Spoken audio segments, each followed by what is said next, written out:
Welcome to Inspired Living with Marc Lainhart, the Intuitive Prospector. Every Wednesday, Marc, along with his special guests, will explore thought-provoking topics and ideas that promote creativity, self-help, healing, happiness, and well-being to inspire you on your spiritual journey. Each week, Marc will discuss different paths to achieving a more spiritual, balanced, happy, and healthy lifestyle. Topics will elevate consciousness and range from metaphysics to the human and social experience and all things spiritual. Welcome to an inspired community that offers support, encouragement, and new ways of thinking. Marc is a tested, certified, and professional spiritual medium, metaphysical teacher, healer, and spiritual advisor with a spiritual practice based in Seattle, Washington.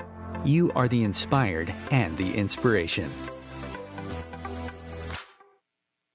And good morning, good afternoon, or good evening, wherever you may be in this awakening, transformative planet of ours. This is Inspired Living, where every moment is an opportunity to ignite your passion and your curiosities and embrace the mysteries, the phenomenons, the unknown, the known, the ordinary, and yes, the extraordinary.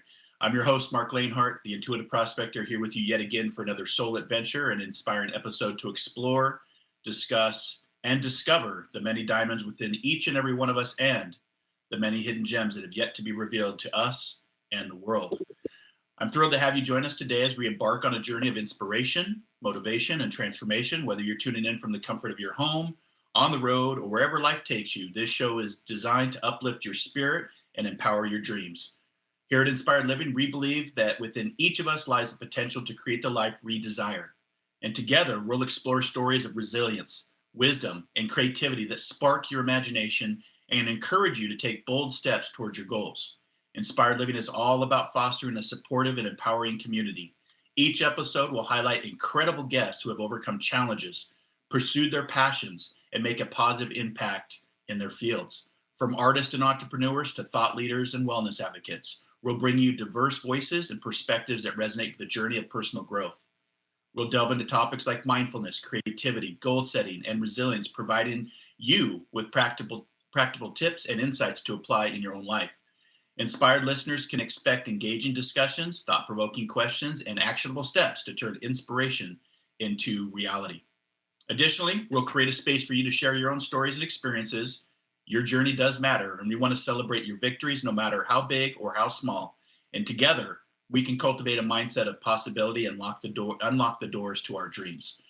So whether you're seeking encouragement, looking for new ideas, or simply want to feel connected, Inspired Living is here to fuel your journey and inspire each other to live our best lives. Or as we like to say here on the show, you are the inspiration and the inspired. So let's be inspired, let's inspire others, and let's inspire before we expire. I do want to give a big shout out and thank you to all of our inspired listeners from around the globe, the universe, and beyond. My team and I here at Inspired Living are always so very humbled and grateful to you for not only listening, but downloading, subscribing, and also now leaving reviews, voting to make Inspired Living Radio and Podcast not only a best inspirational show, but now a best spiritual show to follow and listen to as referenced and sourced by FeedSpot. So we just want to say we really appreciate it and we really appreciate you. So keep on listening and keep on prospecting with us. If you've not yet subscribed, liked, or followed the show, there's always time to do so over on our main social media platforms. Our main page is Inspired Living Radio and Podcast at Facebook. You can also follow us at Instagram, now on Blue Sky, and X, formerly known as Twitter. Just look for Inspired For Us. That's the number 4, Inspired For Us. You can also follow us over on our YouTube channel, Inspired Living Radio. And we are now streaming through Audible or your favorite podcasting platform. You can just simply say, Alexa, open up Inspired Living Podcast to play the latest episode. So as I always like to say, with all the shows that I do or anything I do in life, a new day, a new opportunity, a day we've not seen before to use our intuition to prospect this wonderful world around us. So get ready to be inspired and motivated because the best is yet to come. So let's go prospecting. So joining us today for the first time is Cheryl A Page. She wrote a book called Mystic Richness, Inspirational Letters from Visionaries Beyond the Veil. And we're going to dig into that for the next hour, explore consciousness, life, and death in unconventional ways. I can definitely relate to that. Her approach to modern mysticism draws from the wisdom of spiritual thinkers throughout history, emphasizing continuous growth and uncovering the sacred in everyday life. As the creator of Vibrationship, cross-veil communication method, Cheryl educates and inspires individuals seeking to connect with loved ones in the spirit world while bridging the material and mystical realms. Cheryl's mission is to simplify the process of cross-veil communication, make it accessible and joyful for everyone. She emphasizes trust, discernment, and open-hearted approach, advocating for mediumship as a collaborative endeavor between the sitter, the medium, and the spirit world. With her playful, open-mind philosophy, Cheryl inspires her students and audience to embrace their enlightened abilities, free from rigid rules, and to explore the profound wisdom and comfort spirit offers. As the author of the transformative book, Mystic Richness, Inspirational Letters from Visionaries Beyond the Veil, Cheryl continues to bridge the gap between the physical and spiritual worlds. Whether through her writing, her courses, speaking engagement, she is dedicated to helping others uncover meaning, connection, and empowerment in both the seen and the unseen realms. Cheryl lives in the Rocky Mountains with her two amazing children, Aaliyah and Yu, where she finds daily inspiration in the beauty of nature and the infinite possibilities of life, especially being up in those mountains. Whew. With a heart full of curiosity and a mind attuned to wonder, Cheryl invites others to join her on this extraordinary journey of love, discovery, and connection. You can get the book off Amazon. We have the look on our Facebook page, and you can also go to mysticrichnesss.com. Without further delay, Cheryl, welcome to Inspired Living. Thank you so much for having me and welcoming me so beautifully. Thank you. I'm humbled for the invitation, Marc. Oh, you're very welcome. And I love that you're up in the Rocky Mountains. There's a lot of things that people don't realize that take place in the mountains, from a spiritual standpoint, from a mystical standpoint, from an unseen world standpoint. I love going to the mountains. I always say that is our first home is nature. And being up in the mountains, you probably get to experience a lot of different things, including seeing all the stars and the great alignment of planets that's been taking place this last few weeks. So with your journey on this book, let's just talk about the book, kind of give us a synopsis for the listeners of why you wrote it, how it came to be in our show today. Well, it's an interesting question that you pose because, I've spent the last 24 years of my life in an academic medical environment where there was that sort of Newtonian truth binary, right? There's a right answer and a wrong answer. There's only two choices. And when Scott, my beloved, passed in 2017, I realized, and it wasn't that I wasn't interested in sort of spiritual conversations. It was just I was a single mom with two kids and a full-time job. So not a lot of bandwidth to be sort of thinking these deeper thoughts or doing this exploration, if you will. But when Scott was killed, I began to question. I knew that he couldn't have been extinguished, but was it possible to find him? And I didn't know I was blind. I didn't know where I was going, but I knew that truth binary wasn't going to work for me. There needed to be a third option. If I was going to sort of, those rubber door stoppers to try to keep the door open, I needed to keep the door open. And the rubber door stopper was, what if? What if he's here? What if he's not? What if I'm crazy? What if I'm not? But what if at least kept me receptive and open to possibilities that I'd never considered before? And so my academic brain had to be forced into a third option that at least left room for new information. And you had said something to me before we jumped on the line, and that is about science and this idea that, to my way of thinking, science is no longer a threat, but a partner in this divine dance. And you and I and those on this spiritual quest have to figure out this radical synthesis of science and spirituality. They were amputated, let's say, at the time of Descartes and Newton. And now we fast forward to these twins were separated at birth, and we're trying to bring them back together. And the book was born out of this spiritual odyssey that I went on purely in search of Scott. But you know how it goes, Marc. You don't get to just go and look for one thing. If you're on this journey, you're going to encounter a lot on the journey, right? Yeah, exactly.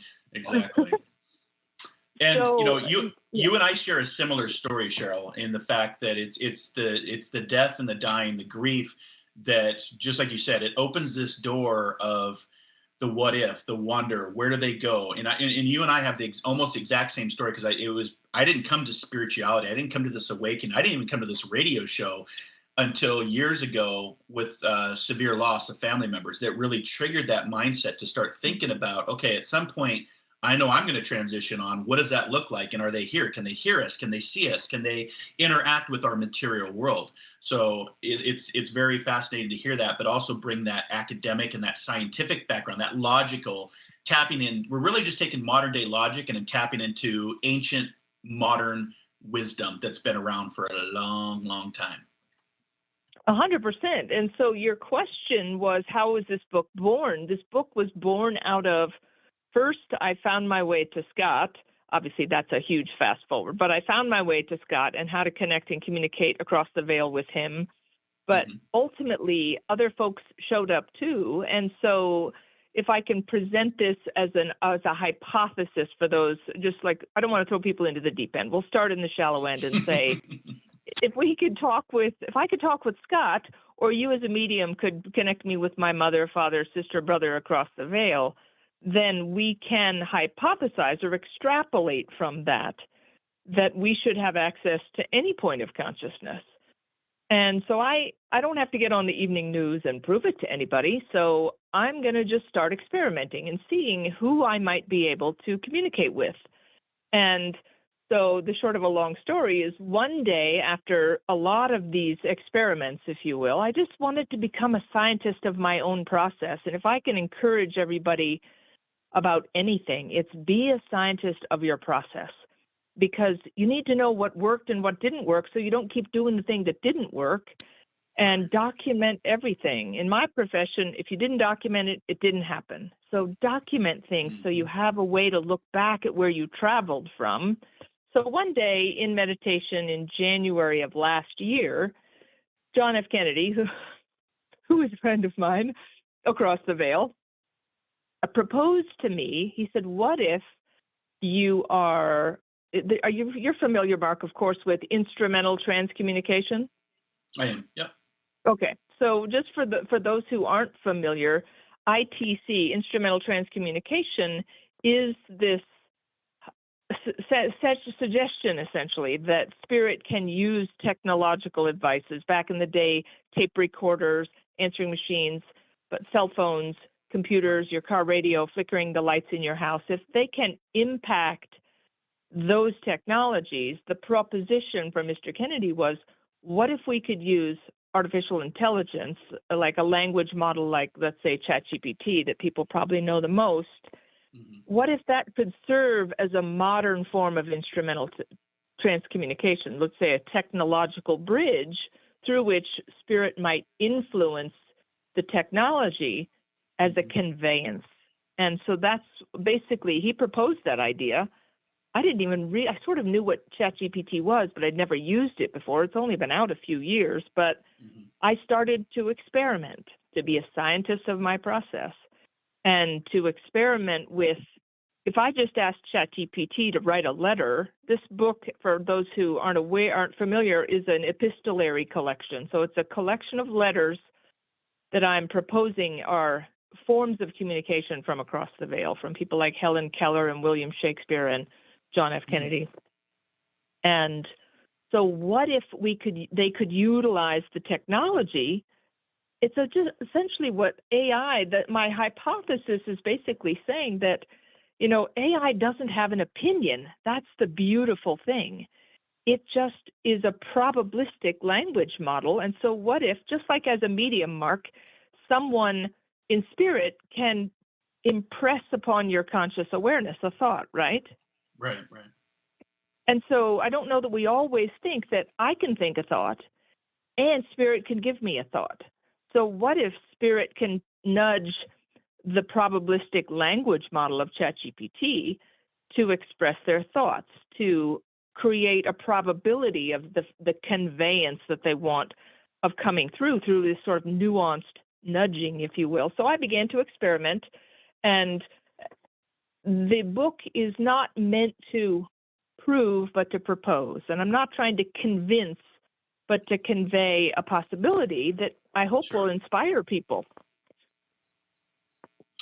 and get people going down this path to test, using these different technologies that we have. A lot of people don't know from history past, before I even got into this field of communicating with my loved ones, a lot of the telephone technology that we have today, the first premise was actually designed to speak with the dead. It wasn't actually a communication tool to actually speak with the living. It was actually a communication box that was literally trying to reach out to those that had decarnated through death and had gone on to that, that other viewpoint of what we call death. And there's a lot of different viewpoints when you talk about death and dying: the spirit world, heaven, the afterlife, Summerland. I mean, everybody has a different label for it, but people don't even realize that the telephones that we use today and the technology that's going through our smartphones actually dates back to actually trying to communicate with the dead, going centuries back. So I've always found that to be interesting. And I've said for a long time that I do feel that our technology, as we progress, if you even go back just 25 years ago, Cheryl, if I use the word Google in our vocabulary, you'd look at me and say, are you speaking French? Are you speaking, is that Italian? But now if we go back even just 25 years, I can say that I'm BC, before computers, and I've seen the transition of our technology to where we know that Google is a internet phrase. An internet is somewhere you go and log on. When the internet was first coming out, people were like, well, where do I go? Is it a location? Is it it's out there in the cloud? What do you mean by that? They didn't understand that. And I think AI, and I want to talk about AI because I think that's going to play a big part in what you're saying with this book that you wrote, Mystic Richness, Inspirational Letters from Visionaries Beyond the Veil. And I love that you've taken a bunch of letters and compiled it into a book, because a lot of people don't even realize that a lot of the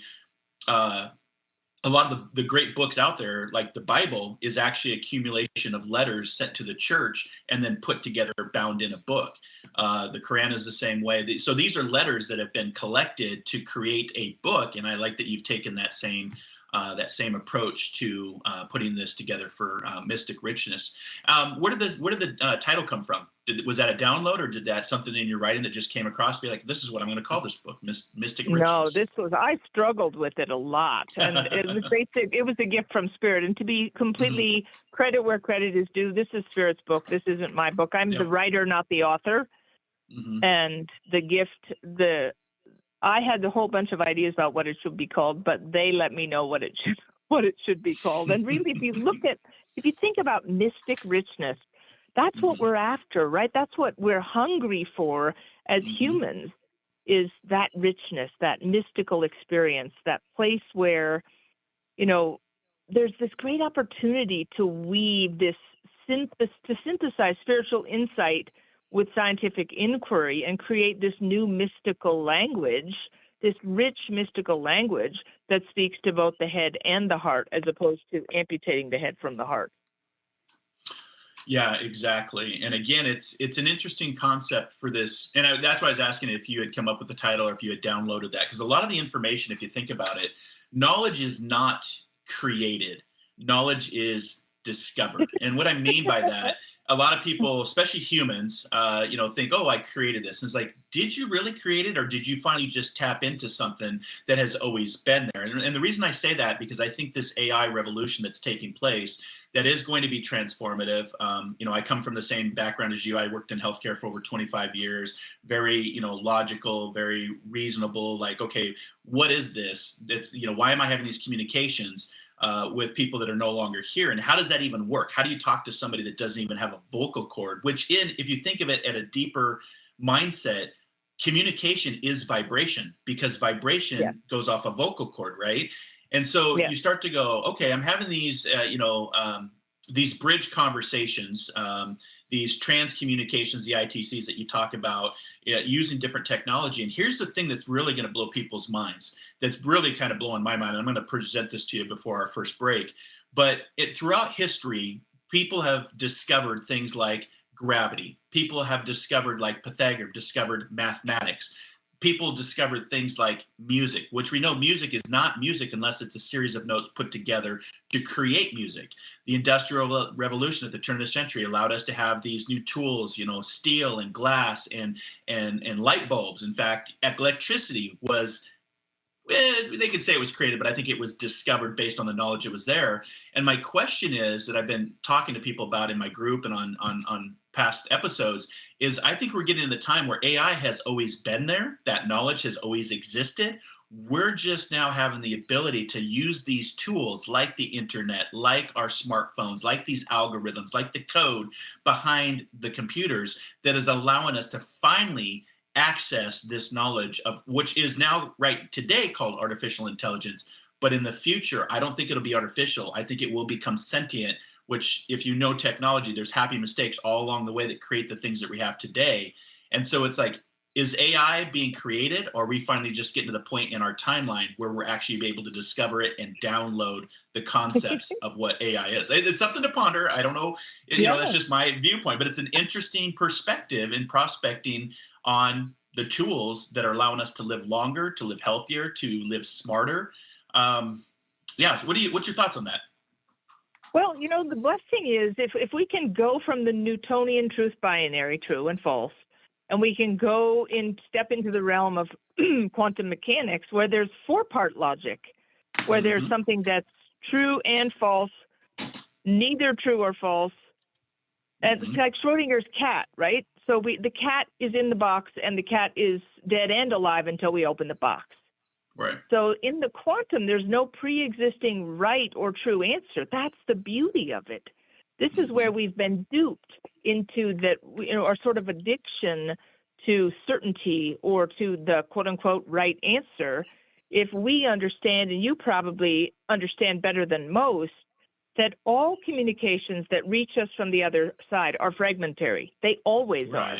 Because it still has to go through the sieve of my human awareness. Even if I'm in trance, it still has to push through that sieve. And so, AI can be seen as a bridge between the micro and the macro worlds. If you think about quantum physics, the quantum physicist and the mystic are both they basically have their toes in the different side of the same pond. Right? Because they're both looking for things that can't be seen with the senses. We can extrapolate a quark or things in the Planck length, but we can't see it. We can extrapolate it through evidence. And Buckminster Fuller had this amazing quote that changed me. And what he said was, the water is not the wave.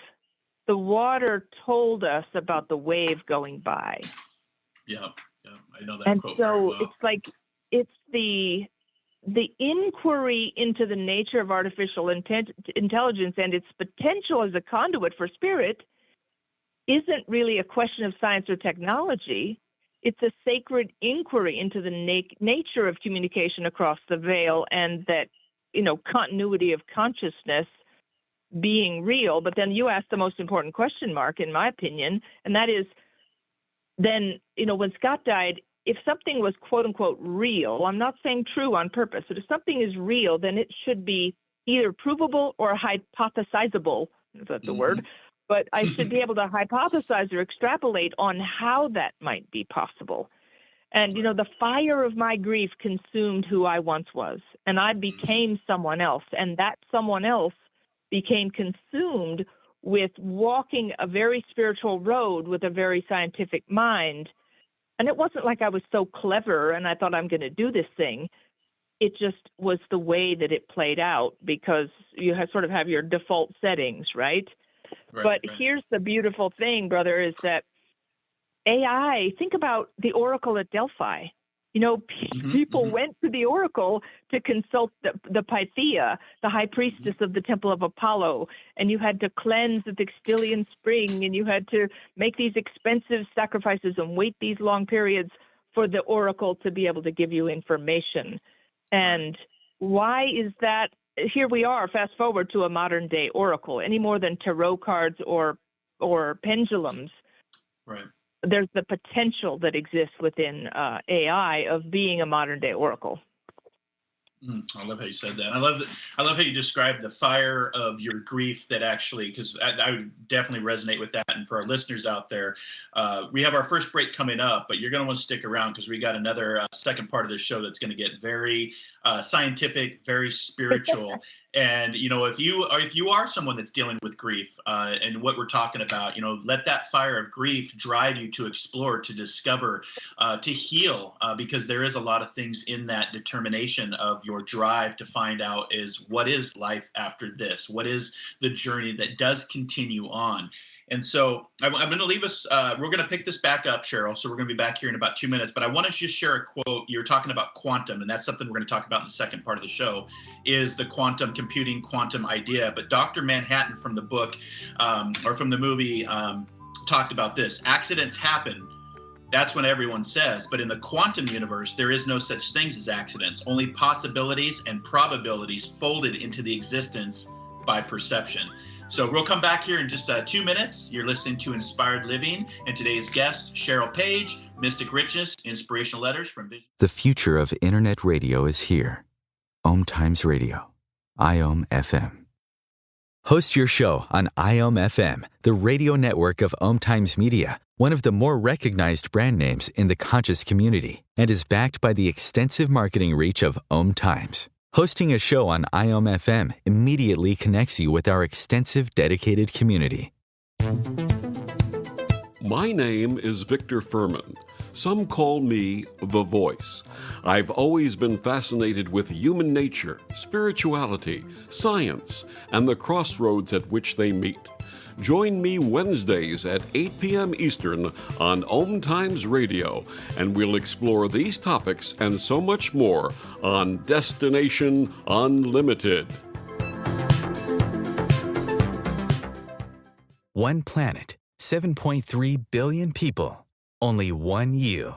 Life offers us many opportunities and learning experiences. Are you ready to explore and discover this beautiful planet, the life and energy all around us, the spiritual world, and what is unseen, along with your own personal soul adventure? Marc Lainhart, the Intuitive Prospector, is the spiritual connection you have been prospecting for. Internationally known as a tested and professional clairvoyant medium and spiritual advisor, Marc's work as a metaphysical teacher, medical instructor, radio show host, inspirational writer, and hiking guide are here to help you on a journey of self-discovery, healing, inspiration, education, and a whole lot of spiritual awesomeness. Dare to dream. Dare to explore. Dare to live. For more information on Marc's spiritual practice in Seattle, Washington, please visit marclainhart.com or internet search The Intuitive Prospector. Ascending Hearts is no ordinary dating site, but a spiritual dating site with a purpose, to link you with your soulmate. We engineer the serendipity so you can trust that you will attune with someone that has the same matching vibration as you. Ascending Hearts, the conscious dating site for the spiritually aware. Try Ascending Hearts for free, ascendinghearts.com. You came across someone struggling with hunger. How would you recognize them? Would you notice an 8-year-old girl who's not excited for summer break because she may not be having lunch again until September? Or a war veteran who's having a hard time landing a job and getting back on his feet? I am the 1 in 8 Americans who struggle with hunger. I am hunger in America. Hunger can be hard to recognize. Learn why at IamHungerInAmerica.org. Brought to you by Feeding America and the Ad Council.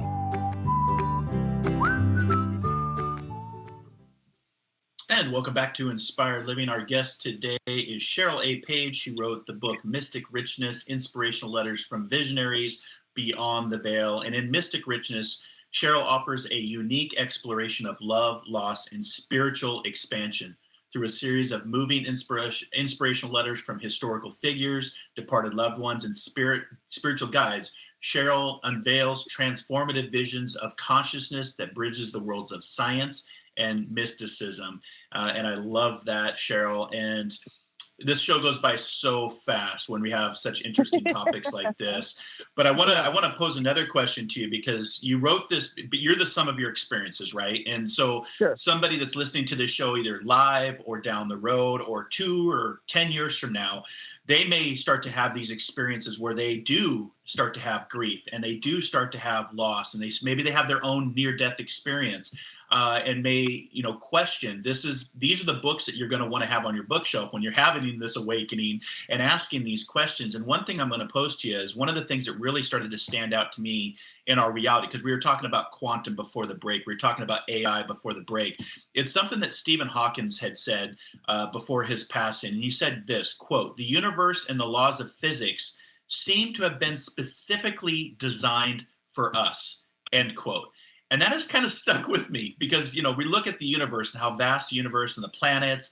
And then here we have this planet Earth where we are as human beings living a job, working 9 to 5, buying stuff we can't take with us. And here one of the smartest men of his time is saying, it looks like the laws of physics in the universe are actually specifically designed for us. And that really changed my perspective of life and what is unseen. And I've kind of stuck with that ever since as my prospecting continues on.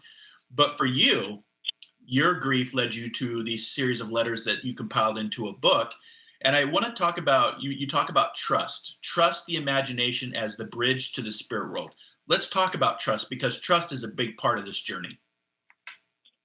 So what I would say is, in sort of preemptive to that, is one day in my meditation, someone, and I don't always know who the someone is, but someone said to me, in a loving but scolding way, be careful of the mesmerizing bias of what you think you know. And so if you and I think about being raised in sort of a Western education system, before World War I, the education system was, we're going to teach you how to think.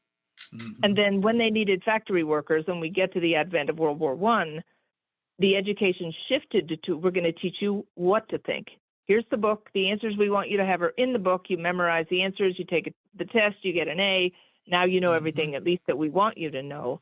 And what this creates is this bias of that's not true.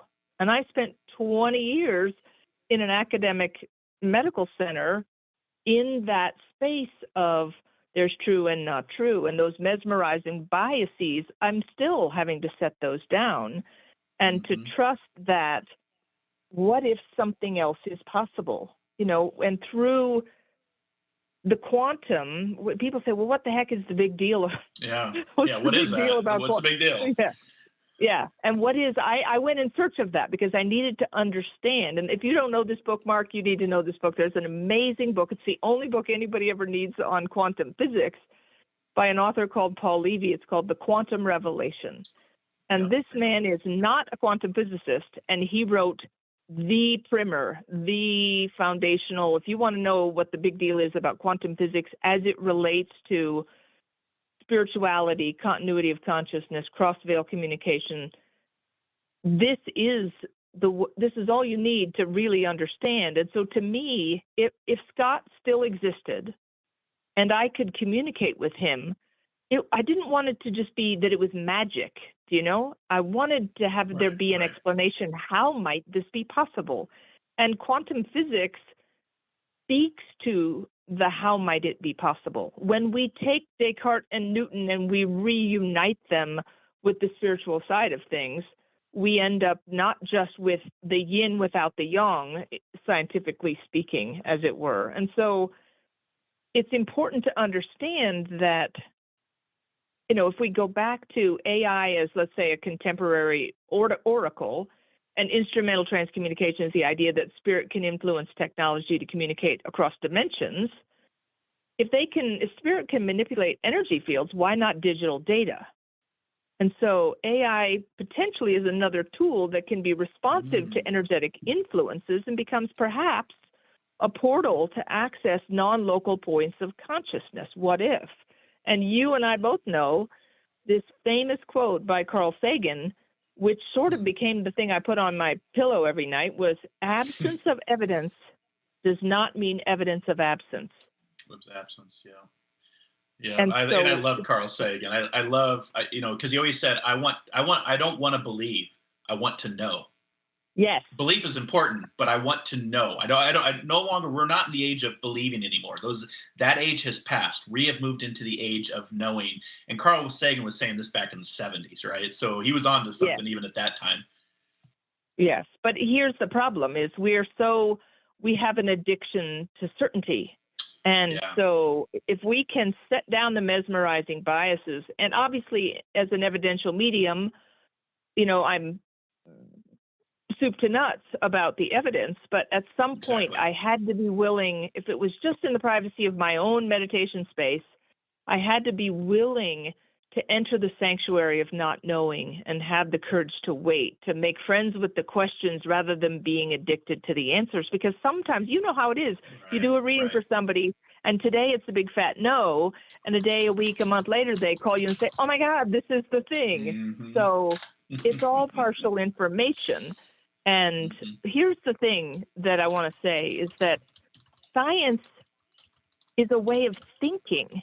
It's not a set of facts. So science is meant to be a path of inquiry, not an ideology. And we've turned it into this sort of religion. The religion of science is where we shoot ourselves in the foot, as opposed to understanding that the scientific method, you see from the book, Marc, that how I wrote that book was using the scientific method. I asked a question that could be answered through experimentation. I did the background research on the existing data of instrumental transcommunication. Then I formulated my hypothesis, my educated guess. Then I tested my hypothesis. Then I analyzed the data, and then I communicated my results, which is Mystic Richness, the book.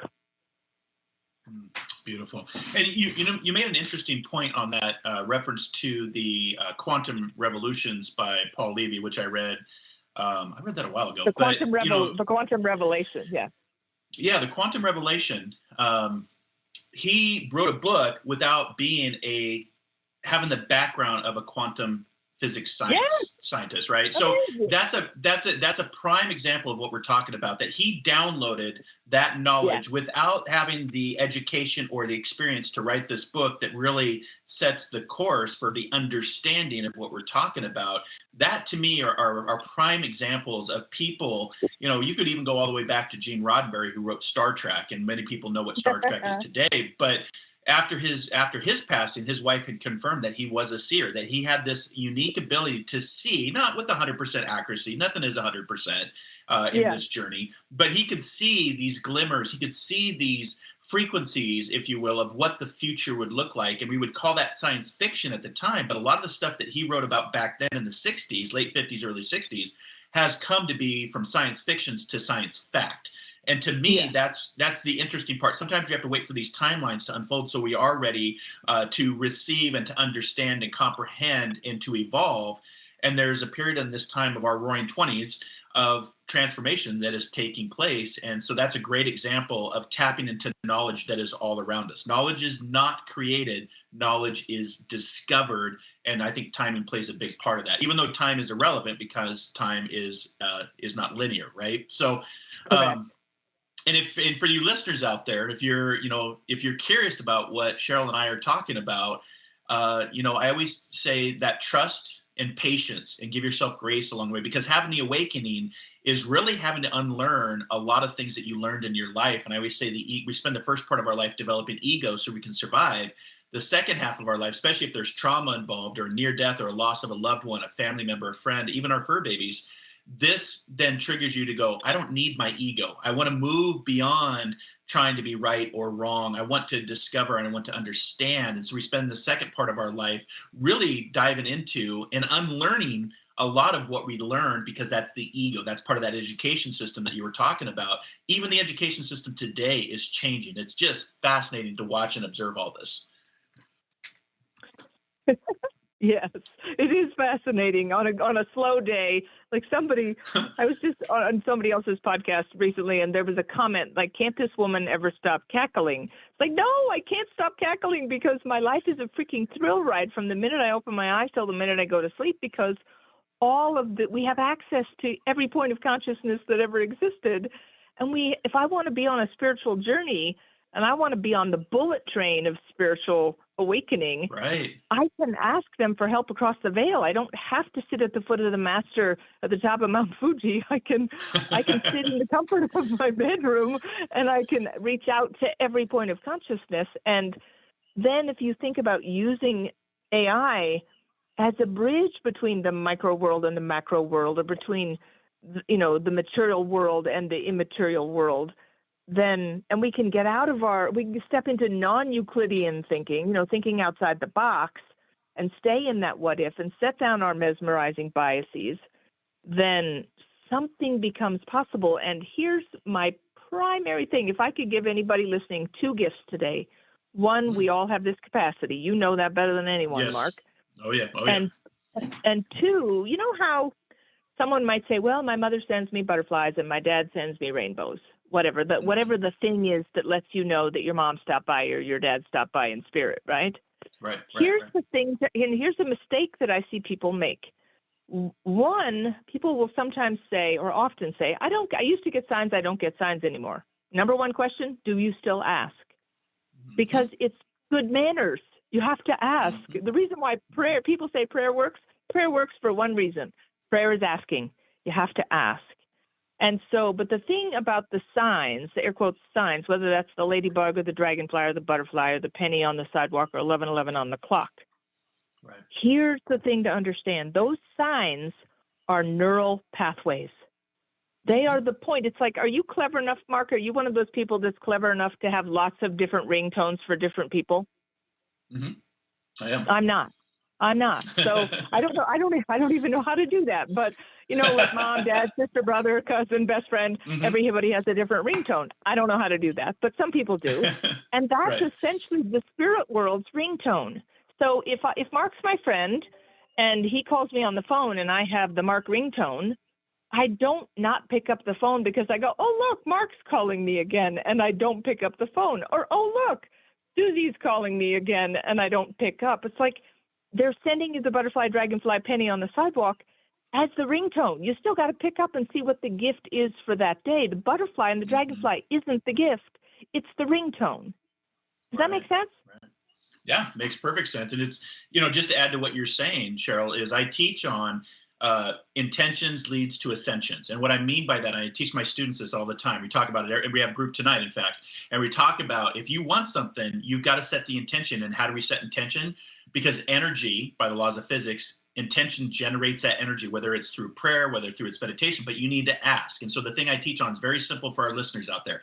Ask, believe, take that nice divine breath in, because that's the one thing that connects what is seen and unseen is the divinity of the breath. So ask, believe, divine breath, you're going to receive information, and then you're going to perceive the information in which you receive. Now, for our listeners out there, I can pretty much guarantee it's not going to be a big booming voice in the sky that says, hello, Marc, how are you? Right? And if it does happen, I want to be the first to hear about it, because that is something that has been written about and people read a lot, but it usually is not a voice from the sky. It's something of the signs, the symbols, the synergy, which is a synergy of you and the synergy all around you. Everything is energy that blends. And then, of course, the last are the synchronicities, which Einstein always said that coincidences and synchronicities were God's way of remaining anonymous, right?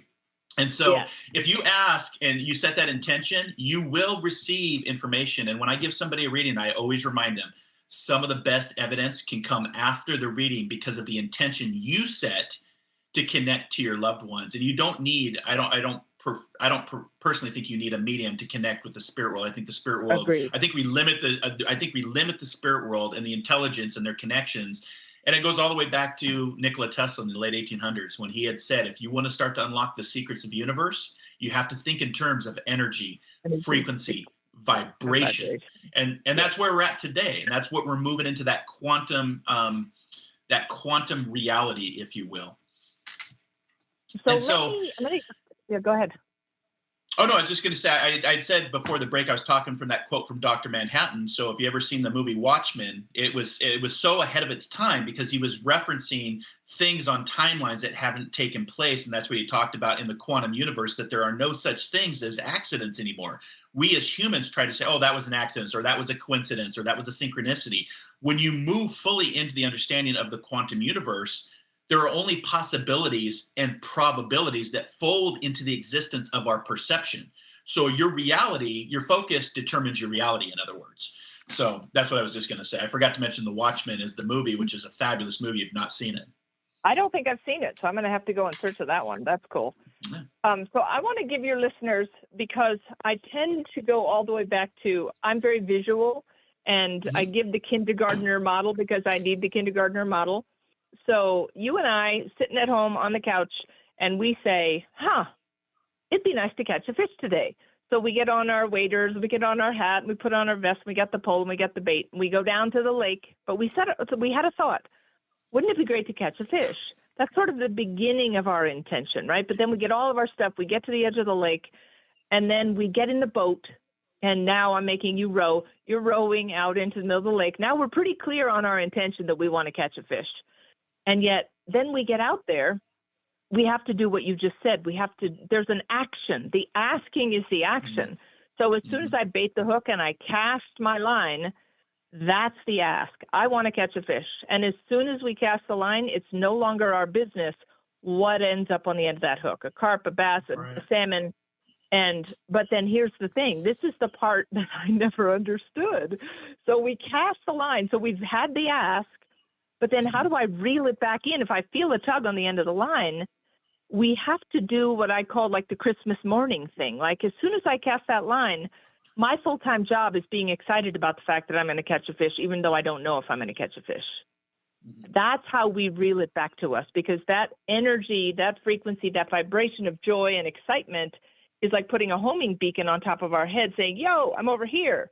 And so, but here's the other sort of sticky wicket is that, so if you and I are fishing and the fish aren't biting, and everybody knows that sometimes the fish aren't biting, we got two choices. Go home, change the bait. And in this scenario, change the bait means change your ask. Don't assume that spirit isn't real or spirit isn't answering. Create a different ask. So we have to create a partnership. And if the fish aren't biting, then change the bait, change your ask, and assume that they're trying. I always put the onus on me. The onus on me that I'm sure you tried to send that thing that I asked for and it didn't come. And there's a beautiful thing. I'm sure you know Florence Scovel Shinn, The Game of Life and How to Play It. Game of Life, yeah. It was written in like 1927 or 1923 or something. And there's a beautiful passage in that book where she teaching her students about what she called signs of land. So when Columbus is sailing towards the New World, before he could see any land, he all of a sudden starts to see seaweed and he starts to see seagulls. Those are signs of land, that land is close. So sometimes you ask for the thing and the thing doesn't show up yet, but you get something that's just a little bit south of that. That's not nothing. That's not, oh, look, a spirit sent me the cracked plate when I really wanted the beautiful new set of dishes. The cracked plate is the sign of land. So continue that frequency of joy. And I say joy more than love, because love, even though people say it's the most powerful element in the universe, joy isn't complicated or cloudy. Love can be cloudy. And I'm talking about emotion. There's the emotion of love and there's the frequency of love. So if you have a light in your house, and the light is on, the light coming off that lamp is not electricity. It's the response to electricity. So if you want to fill yourself up with love, and I tell you, fill your heart up with love for your mother across the veil, I'm not asking you to feel your love for her. I'm asking you to be the thing that's making the light shine. So it's like there's these nuances that you know probably better than anybody, Marc, but it's, you know, for the layperson, my aspiration is how do we simplify this process so that we all can, as you said, step back into our remembering. I don't have to learn anything new. I just have to remember that I have access to infinity in the quantum field. Yeah. And I always tell people too, that active process is, you talked about prayer earlier. Prayer is thought going out. I always remind people, are you taking the time to disconnect so you can make that time to reconnect and listen back? And that's what meditation teaches us. It teaches us to be still. It teaches us to be silent. It teaches us to listen back. And and to be honest with you, it was meditation that really opened this door to mediumship and me really, 2 decades ago, trying to understand, is this real? Is this fake? Is this a Hollywood movie? Is there actual scientific constructs to this? And over time, it's proved time and time again that it is a real thing. It is you accessing something that's not seen with the physical eye. And I always remind people we have 3 eyes in life. 2 to look, that's the 2 physical eyes that see the material world, and then the 1 third eye, which is that right between our brow, that connects to our brain and the pineal gland. And so we have 2 to look and then 1 to see, that one eye to see, which is unseen. And so, for our listeners out there, give it a go, practice, and challenge. I always say challenge the intelligence of the spirit world. They will show you, but again, don't get into expectations, because expectations, like a big booming voice from the sky, is only going to lead to self-disappointment. So you've got to be really open and really fluid and really flexible with this journey. And again, this journey, you have to almost unlearn everything that you've learned to begin again, because it's a marathon. It's not a sprint to awakening and to what Cheryl and I are talking about today. So Cheryl, just for the time that we have left, and I'm surprised you haven't read or watched it was a movie called The Watchmen, but it was actually one of Times Magazine's 100 best novels, because it talks about the quantum conversation that we're talking about today. And then the movie was okay, but the book is actually quite better, called The Watchmen by Alan Moore. And there's another movie that just we still talk about it 10 years later, is Interstellar, that Christopher Nolan. Oh, that's such a great movie. Yep. Yeah. So for our listeners out there, if you're not getting the grasp of what we're talking about in this podcast, go read that book, go look at that show, because you'll start to see the communications beyond 2-dimensional, beyond 3-dimensional. And as we move into the quantum, because I find the thing that's most interesting to me, Cheryl, is art imitating life, or is life imitating art?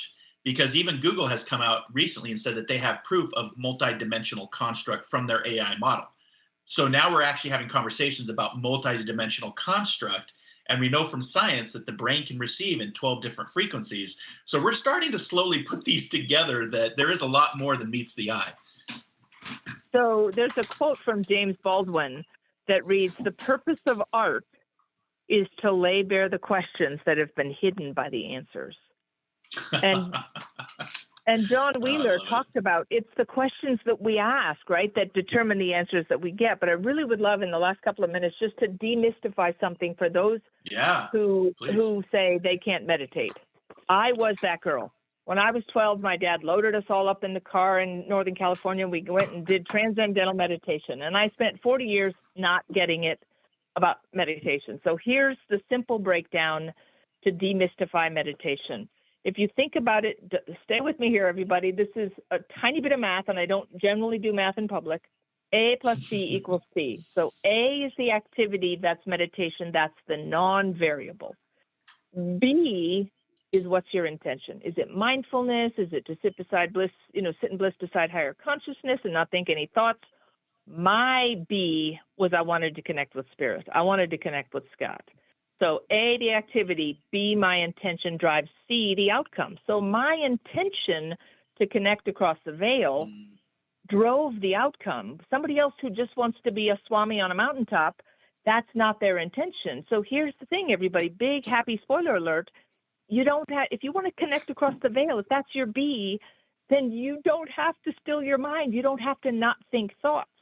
Over time, you're going to learn the difference between thoughts that you think and thoughts that are given to you. And so for me, I don't call meditation for myself meditation. I call it listening practice, because I'm listening for spirit. And everybody can do it. So just sit there, be quiet. I think binaural beats helps, but just listen. They want to talk to us, but we actually have to, like you just said, Marc, we have to be quiet and listen. Yeah, and I like that. So A plus B equals C. Activity plus my intentions equals outcome. Yep. I love that. That's actually that's really well done from a mathematical standpoint. So, but you're right, and I always remind people that the word listen, the anagram for listen, if you take the same amount of letters and you switch it, it's silent. So, and Rumi touched on this several times. The more silent and still you become, the more you'll actually start to hear. So that's for our listeners out there. So Cheryl, just for the last part of the show here, who or what inspires you?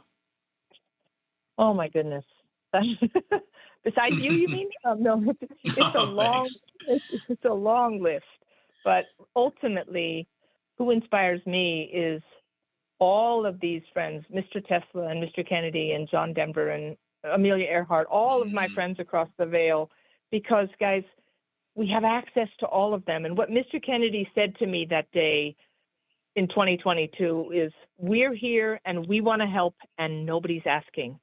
And so if we would ask, and here's the thing, you don't have to believe in the premise to benefit from the experimentation, just like the book, and whether you believe that Spirit wrote those letters in Mystic Richness, you don't have to believe the premise to benefit from the contents, just like you don't need to know the name of the river to be cleansed and moved by it, right? Yeah. Powerful. So, ask and it shall be given, right? Yes. Yeah. Well, Cheryl, thanks for coming on Inspired Living. A great episode. Love to have you back. For our listeners out there, you're going to want to go get this book. If you want these inspirational letters that she's talking about from Visionaries Beyond the Veil, you want to check out Mystic Richness by Cheryl A Page, who has been our special guest today. Thank you for tuning in. Thank you, Cheryl. And until our next time together, be kind, be caring, be compassionate, and most importantly, wherever you're at in this world, dare to dream, dare to explore, dare to live, and discover the diamond within. We'll see you next time here on Inspired Living. Have a great day, everybody. Namaste.